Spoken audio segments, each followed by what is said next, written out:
If you're watching this, you probably have some crypto sitting idle in your wallet. Or maybe you're just curious about how you can make money besides constantly trading. Well, you're in luck because today we're diving into the world of passive income strategies as it pertains to crypto. Personally, I've tried out countless strategies over the years, and I'm here to share with you everything that I know. So whether you're a beginner or seasoned investor, this video will give you a comprehensive overview of all the strategies. Give it a watch and you'll come away with a better understanding of what's possible and what's the best fit for you. Now, let's start with one of the easiest ways to put your crypto to work: lending and earning interest. This is pretty much like putting your money in a savings account at a bank, but instead of barely getting any interest, you'd be pulling in 5 to 10% or more depending on the platform and the crypto you choose. Now, it's important to note the difference between crypto savings accounts and lending platforms, as it's easy to get those confused. Crypto savings accounts, like the ones on crypto.com or Nexo, basically let you park your crypto and earn interest just for holding it there. While lending platforms like Aave and Compound let you lend your crypto to an intermediate pool from which borrowers can then pull from. It's kind of like being your own mini crypto bank in a sense. But here's the thing, higher rewards always comes with higher risks. You may remember the recent bankruptcies of lending platforms such as BlockFi and Celsius, which shows you that even the biggest players can go under. So when you're choosing a lending platform, you gotta keep a few things in mind, such as, is the platform secure and well established? And have they had any hacks or security issues in the past? Also, keep in mind that crypto prices are super volatile. So even if you're getting a high interest rate, a big drop in the value of your underlying crypto could pretty much negate your interest earned.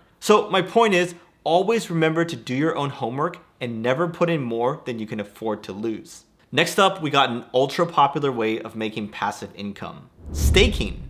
When you stake your crypto, you're basically locking up your tokens to help validate transactions and keep the blockchain secure. In return, you get rewarded with more tokens. So if you have long-term conviction in a problem, then staking their token could be a no-brainer for you. Now, there are a couple of ways to stake your crypto. You could either solo stake, or you can stake through a third-party platform such as an exchange, which handles the process for you. Solo staking often requires a significant amount of the coin, plus some technical expertise to set it all up. Whereas staking through a third-party platform is much easier as they handle most of the technical aspects for you. For example, many popular exchanges such as Binance offer third-party staking services. And then many popular wallets also offer managed staking. So that makes it super easy to stake if you want to. Now, some of the most popular coins for staking are Ethereum, Cardano, and Polkadot, but there are plenty of others to choose from, and the rewards can be quite sweet here. I'm talking 5 to 20% annually depending on the coin and the specific staking rules. But just like with lending, staking comes with its own set of risks. If the price of the crypto you're staking takes a nosedive, your rewards might not be enough to cover for your losses. Also, as more people start to stake a particular coin, the rewards usually go down. So if you're not an early adopter, you might not see the same kind of returns. Now, some staking requires you to lock up your tokens for a certain amount of time, so you won't be able to access them if you suddenly want to sell. So just make sure that you're okay with that before you commit to it. And as always, remember to do your own research, understand the risks, and never stake more than you can afford to lose. Now, let's dive into a super underrated way of making passive income, aka revenue sharing or dividend tokens. These are basically tokens that give you a piece of the platform's profits or revenue, kind of like how some companies pay you dividends if you hold their stocks. The idea is simple. The more tokens you hold, the bigger share of the pie you get. And a great example of this is KuCoin shares, or KCS. Just by holding KCS in your KuCoin wallet, you get a daily cut of the exchange's trading fees. So the more KCS you hold, and the more trading that happens on their platform, the more you will earn. The cool things about these dividend paying tokens is that you can earn passive income just by holding them. But of course, there are some risks to keep in mind. Like, the payout you get really depends on the success and profitability of the platform. So if the platform struggles or loses users, your earnings could seriously take a hit. Also, don't forget that there's always the possibility of regulatory changes that could affect the value or utility of these tokens. I've seen this happen way too many times. Like in August of 2023, Binance's BNB dropped to a 1-year low because of legal and regulatory scrutiny over their activity in Russia. So my point is, please make sure to look into the platform's track record, read up on the revenue sharing specifics, and only invest what you can afford to lose. Now, let's move on to two of my favorite ways to earn free crypto: airdrops and forks. Airdrops are basically when a project gives out free tokens to their community. Just think of it as a promotional marketing tactic for protocols, but instead of discounts, they give you free tokens. The best part? Sometimes all you have to do is hold a certain coin in your wallet and boom, free tokens just for being in the right place at the right time. But not all airdrops are that simple. Some require a bit more effort, such as providing liquidity or actually using their protocol. But either way, I think it's pretty cool that there are people out there who can make a living by farming airdrops. They're called airdrop hunters, and some of them are pulling in 6 figures per year just by collecting free tokens. So if you keep an eye out for legitimate airdrops and participate when you can, it could be a nice way to grow your portfolio without having to spend extra money. Now, let's move on to something quite similar to airdrops, but still different, and that'd be forks. A fork is when a blockchain splits into 2 separate chains, usually because of some sort of disagreement within their community. When this happens, anyone who was holding the original coin usually gets an equal amount of the new forked coin for free. But here's the important thing to remember. In order to actually get those free coins, both chains need to be supported by miners or validators after the split. If one chain dies out, then those coins could end up being worthless. So while forks can be a nice surprise bonus, they're far from a sure thing. And you definitely shouldn't be buying a coin just because you think it might fork in the future. Personally, I think that airdrops and forks can be a great way to earn some extra crypto, but they shouldn't be your primary investment strategy. And always do your own research to better avoid scams, as there are a lot of them that try to rope you in through a free airdrop these days. Now, my next passive income strategy has everything to do with NFTs. If you don't know what those are, they're essentially digital collectibles that can be bought and sold using crypto.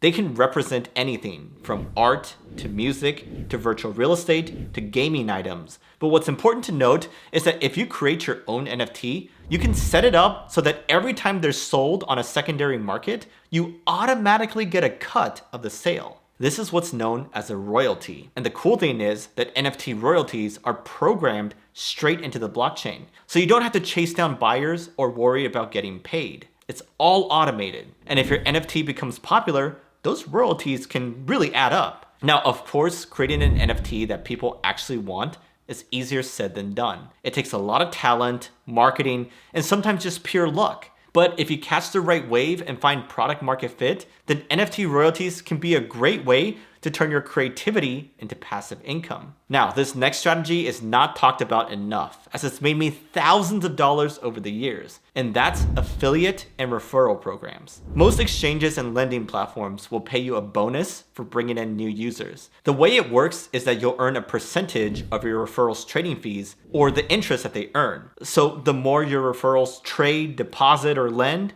the more you will earn. And the best part? Some platforms offer recurring commissions, which means that you will keep on earning passive income for months or even years from this. Now, I'm not gonna lie, you can't just sit back and expect for referrals to pour in. But if you've got a big network or a lot of followers potentially, it can be quite the lucrative strategy. Personally, I've had some success with referring my community to products with such programs. But I always make sure to only recommend things that I've used myself and that I truly believe in. So if you're willing to put in a little bit of effort here, affiliate programs and referrals could be a great way to generate passive income on the side. Okay, now I'm going to go into some of the more advanced tactics that crypto natives use to generate passive income, starting with providing liquidity and yield farming. Providing liquidity is essentially when you add your crypto to a liquidity pool on a DEX, such as Uniswap or PancakeSwap.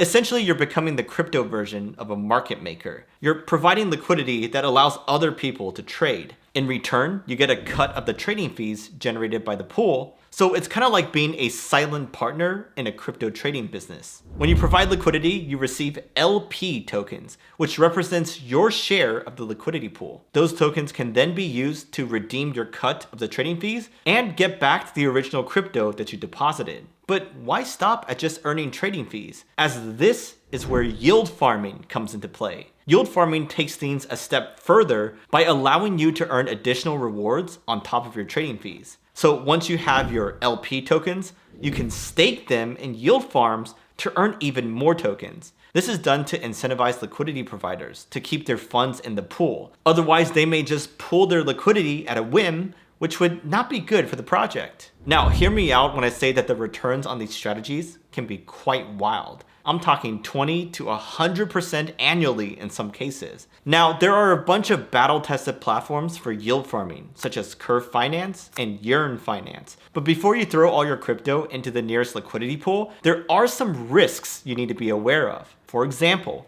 impermanent loss is when the ratio of two tokens in the liquidity pool changes compared to when you first deposited them. Like, let's say you provide equal values of token A and token B into a liquidity pool. If the price of token A goes up significantly compared to the price of token B, then you might end up with less token A than if you had just held on to your original investment. This happens because the pool has to maintain the same value ratio between the two tokens, so it automatically sells some of your token A for token B to keep things balanced. So even if the combined value of your tokens in the pool goes up, you can still end up with a less than favorable token ratio than when you started. Also, there's always the risk of smart contract bugs or hacks that drain the liquidity pool. But if you're willing to take on a little more risk and you've done your homework, then these strategies can be a great way to supercharge your portfolio. Just remember to diversify and always have an exit strategy. All right, so this next strategy is a favorite of the crypto OGs, and that's mining. Mining is how new cryptocurrencies are created and how transactions are verified on proof-of-work blockchains such as Bitcoin, Litecoin, and Monero. Basically, miners use their computer power to solve complex math problems, and if they solve the problem first, they get to add the next block to the blockchain, and they're rewarded with some newly minted coins as a result. Sounds simple, right? Well, not so fast. Because profitable mining these days requires specialized equipment called ASICs. These are basically super-powered computers designed specifically for mining. And let me tell you, these things are not cheap. I'm talking about thousands of dollars just to get started. Plus, they consume a lot of electricity, so you'll need to find a place with cheap power in order to have any hope of being profitable. Also, on top of the upfront costs, you've got ongoing maintenance to worry about, and the mining difficulty across the entire network continues to grow, so your shiny new ASIC might become obsolete in a matter of months. That's why a lot of miners join pools instead, where a group of miners pool together their hash rate in order to increase their chances of solving a block and earning that block reward. The reward is then split amongst the pool members based on how much computing power they contributed. But even with a pool, there's no guarantee of profitability. So while mining can be fun and a potentially profitable way of earning passive income, it requires a significant upfront investment and a healthy dose of risk tolerance. That's why if you're serious about getting into mining, I recommend starting small, maybe with a used ASIC or a GPU rig, and see how that goes. And as always, please have a backup plan for if the market takes a tumble. Anyhow, I hope this video was helpful for you, but as you can see, this was just an overview and you have a lot more research you have to do before you can get started with any one of these. For example, if you decide to pursue the airdrop route, then you gotta watch this video where I explain why everyone is saying that airdrops are dead and what you can do to optimize your ROI.